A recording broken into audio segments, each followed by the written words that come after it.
Kỳ màu xưa kể chia sẻ tia yêu mùa còn đồ cũ nó nhớ mùa tới gì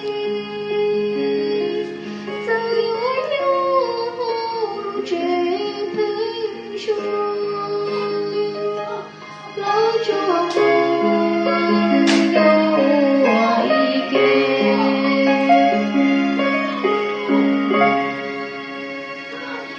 How we come to live your body, it's a story we'll think tomorrow. In my evening, I'll cry. All my eyes, your tears are unknown.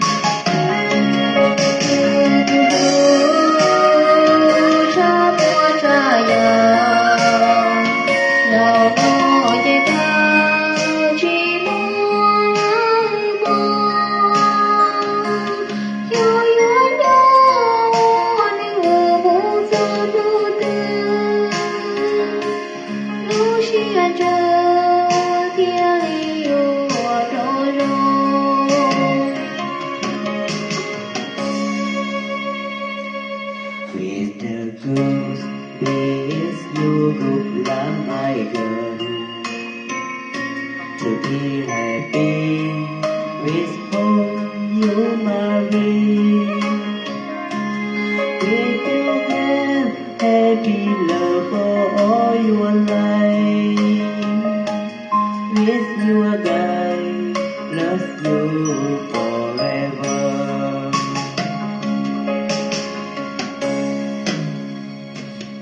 Nhẹ có lo chỉ suy tao chỉ do gió đời nào chỉ trong đưa ta sâu dâng cái lù nhà ta đâu lo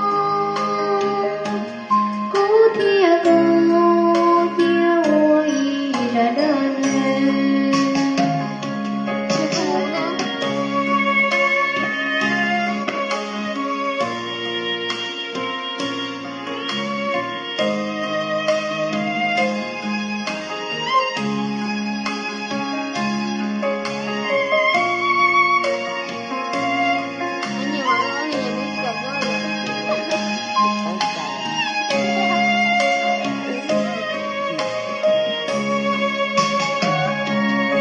Oh my love, more than anything,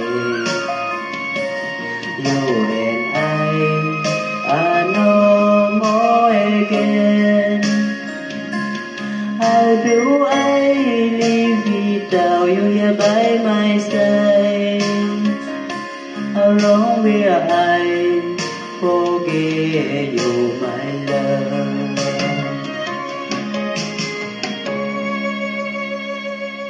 thọ lưu tế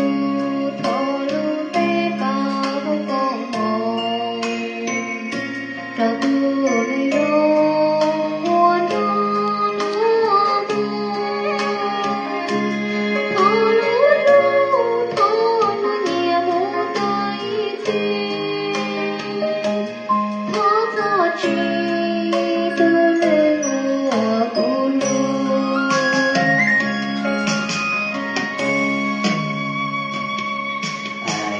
Been loving you so much, my girl, but the loser and is the winner.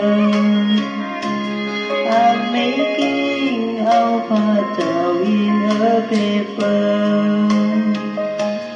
You and I